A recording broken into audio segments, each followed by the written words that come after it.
Your wife is cheating on you. Worse, she and her lover are planning your death. You weren't supposed to find out. You weren't supposed to survive. But now you know everything. And instead of being the victim, you become the hunter. This is how one man turned betrayal into the perfect revenge. Daniel Crawford gripped the steering wheel, his knuckles turning white as he navigated through the congested streets of Seattle. The city buzzed with the energy of rush hour, but his mind was elsewhere. After weeks of relentless stress, sleepless nights, and endless simulations, he had finally done it. His earthquake-resistant high-rise design was finalized. This project would redefine structural engineering, a breakthrough that could save countless lives. The exhaustion was worth it. Turning onto his street, he allowed himself a small smirk. For once, he was home early. Maybe Liz would appreciate the effort. Maybe she wouldn't complain about how he spent more time on his work than on their marriage. Maybe she'd even be proud of him. The house loomed ahead, unusually dark and silent. No porch light, no familiar sound of music playing from the living room. Strange. Liz's yoga class should have ended an hour ago. Daniel stepped inside, greeted by an unsettling stillness. Something was off. Moving through the dimly lit space, his eyes flicked over the small details that made his stomach twist.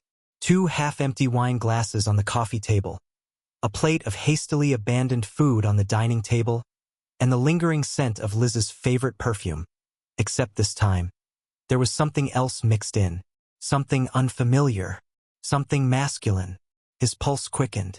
In the kitchen, Liz's laptop sat open on the counter. A flickering light from the screen illuminated the polished surface. Daniel hesitated. He had never been the type to snoop. Trust had been the foundation of their relationship, or at least that's what he had believed. But a deep, gnawing instinct told him that something wasn't right. His fingers hovered over the keyboard. A simple tap on the spacebar brought the screen to life, revealing the cluttered desktop. His eyes narrowed as he spotted a folder, seemingly ordinary, labeled Fitness Progress. Clicking it open, his breath caught. Photos, dozens of them, intimate, unmistakable. And then there was the document. Tucked between the images, its title seemed harmless enough. Accident Plan. Dread pooled in his stomach as he opened the file. The words on the screen sent a chill down his spine. It wasn't just an affair. It was something far worse. Liz and Trevor had planned everything. His death masked as an accident. A carefully crafted blueprint of disaster. A staged car crash on the winding road near their home. A tragic hiking mishap. Even poisoning disguised as a simple case of foodborne illness. Every scenario meticulously detailed, each one designed to look like a natural, unfortunate accident.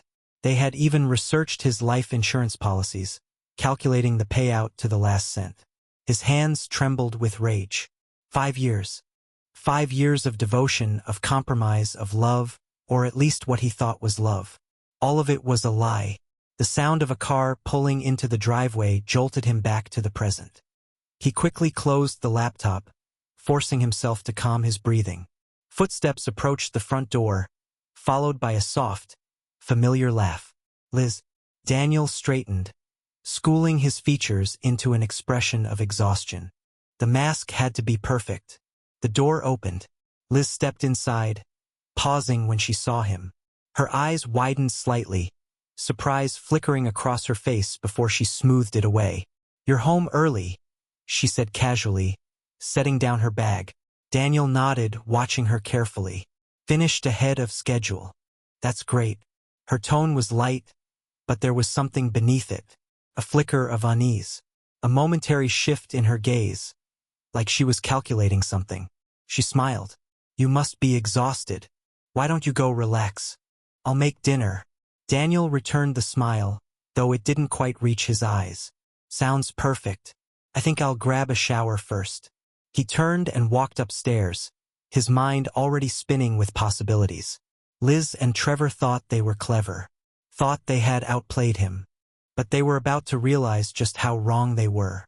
Steam curled around Daniel Crawford as he stood beneath the shower's scorching stream, motionless. The heat should have relaxed his muscles, but the tension remained, locked in his shoulders and jaw.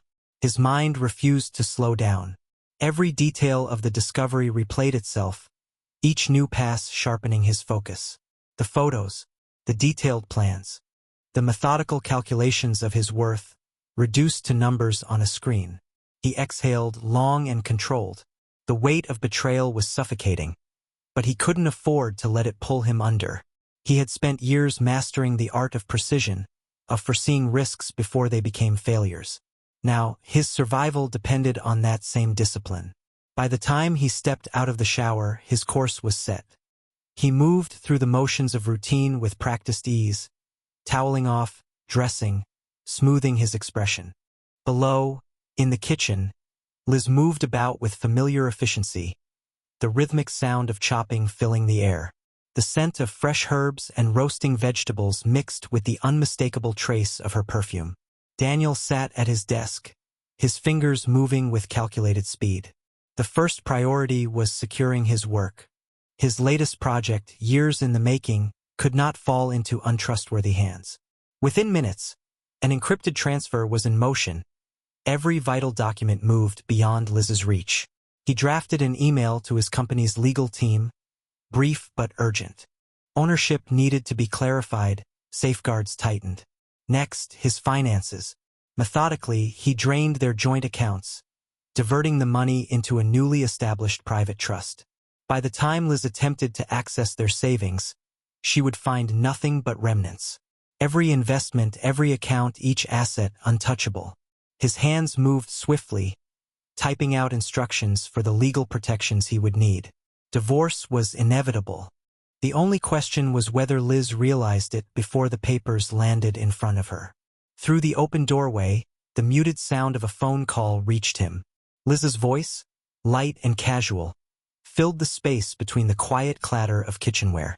The conversation was short, punctuated by a laugh. She didn't bother lowering her voice, no need when she assumed he was oblivious. Daniel closed his eyes for a brief moment, then picked up his phone. The number he dialed had remained untouched for years, a connection from a different time. It rang twice before a familiar voice answered. No greeting, just a name. Hawkins. Daniel leaned back, steady and composed. There was no need for pleasantries. The request was simple. He needed information, documentation, proof. Nothing circumstantial. Nothing that could be dismissed. A professional would recognize what was necessary. The conversation was over in seconds. Daniel set the phone down, his decision final. He moved silently through the house, his presence unnoticed. In the bedroom, he located a small GPS tracker and slipped it into Liz's purse. Precaution. Not that he needed one. He already knew where she went when she wasn't home. Downstairs, the air was warm, carrying the scent of dinner. Liz moved effortlessly, plating the meal with the same attention to detail she had always prided herself on. Daniel took his seat at the table, expression unreadable. The meal was good. Liz had always been an excellent cook. She made a passing comment about his work, an obligatory attempt at conversation. He responded with ease, his voice measured. Every word, every glance, every small action played into the role he needed to maintain. She had no idea that everything had already begun to unravel. Daniel Crawford sat on the front porch, a coffee cup in hand, watching the neighborhood unfold in front of him. The morning sun stretched long shadows across the neatly trimmed lawns, the quiet hum of suburban life undisturbed by the chaos brewing beneath its surface.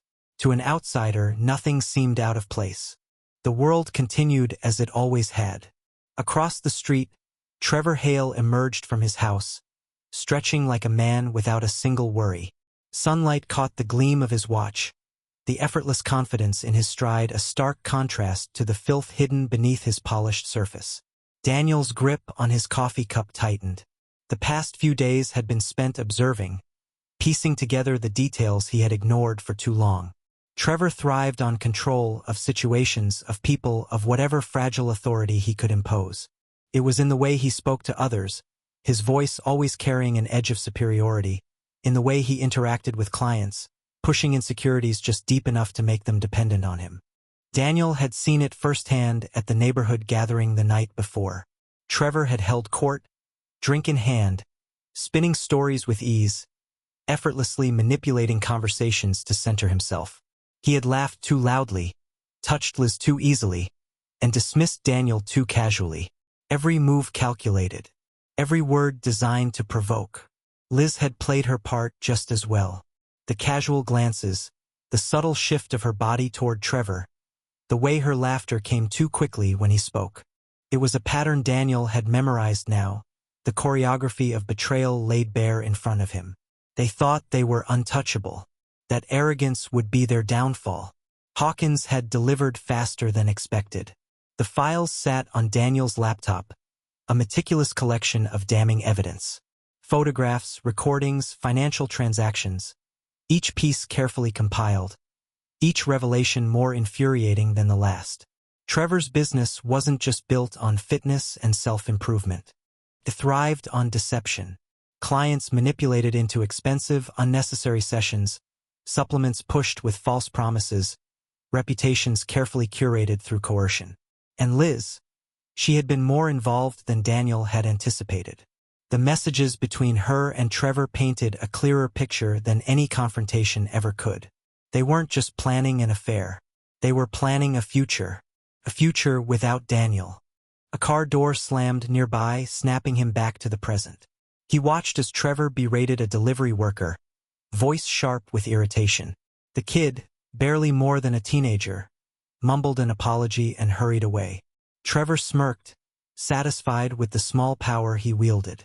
Daniel had seen enough. That evening, he set the next stage into motion. A series of anonymous tips were sent to Trevor's clients, exposing his predatory business tactics. Detailed accounts of his schemes were attached, enough to dismantle the foundation he had so carefully constructed. The rest was patience. By the next morning, the shift had begun. The neighborhood's usual rhythms were disrupted by hushed conversations, stolen glances. Trevor moved through the day with increasing agitation, his phone glued to his hand, his usual air of confidence beginning to crack. Liz, oblivious to the undercurrents, continued as if nothing had changed. She left for yoga as scheduled, a routine she had clung to even as she built a life behind Daniel's back. By the time she returned, the storm had fully taken shape. Trevor's name carried through the neighborhood in whispers. Clients had canceled. His reputation had fractured. A confrontation brewed beneath the surface, an inevitable collision between arrogance and consequence. And Daniel? He waited. The pieces were falling into place. Daniel Crawford moved through his day with calculated precision, each action deliberate, each step part of a larger design. His enemies had woven their web carefully, convinced of their own superiority, but they had underestimated him. Now it was his turn to move. That evening, he packed a small suitcase, taking only what was necessary. The gesture had to be convincing. Liz needed to believe that he was leaving on business, that he remained oblivious to the world unraveling around him.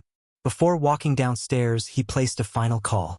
Hawkins had been thorough, but there was one last thing to set in motion.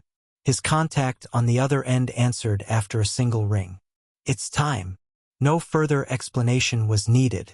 Downstairs, Liz moved through the kitchen with effortless ease, pouring a glass of wine, setting the table, unaware of how close she was to losing everything.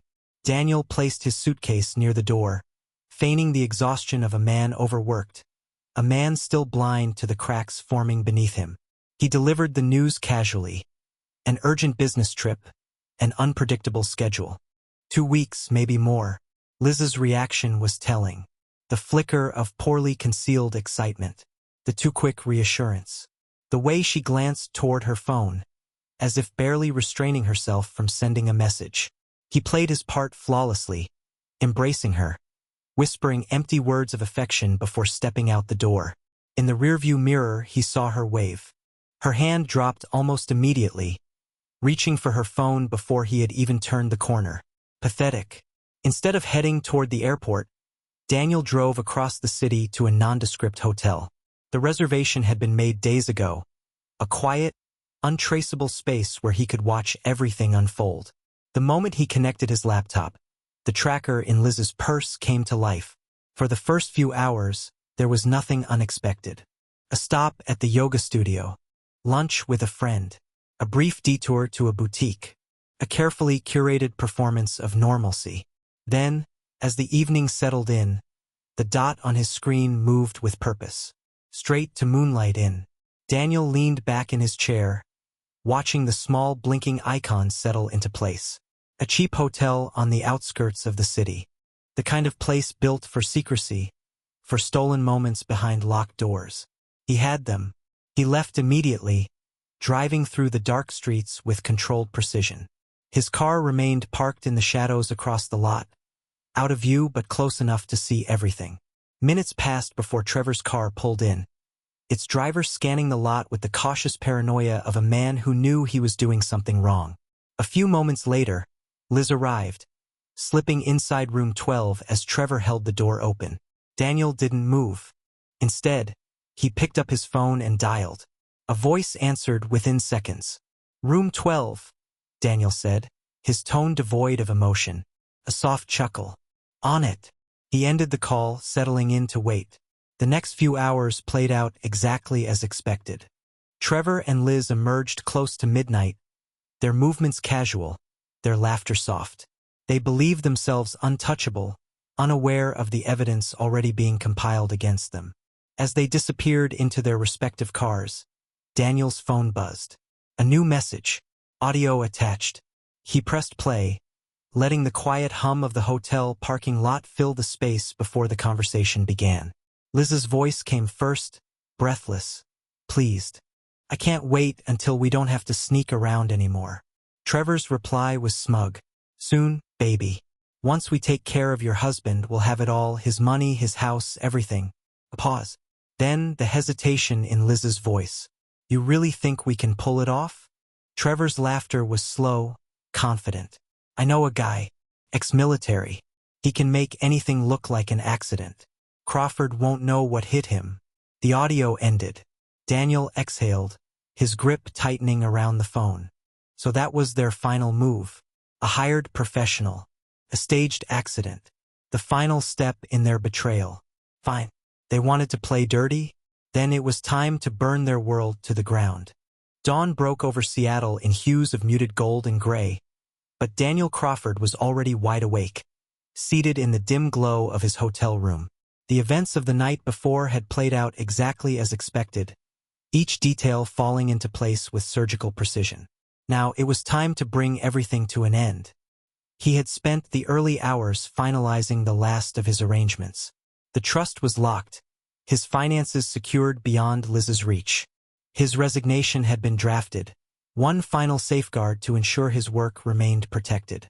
The evidence against Trevor had been compiled, the carefully curated collection of documents, recordings, and transactions painting an inescapable picture of fraud, manipulation, and conspiracy.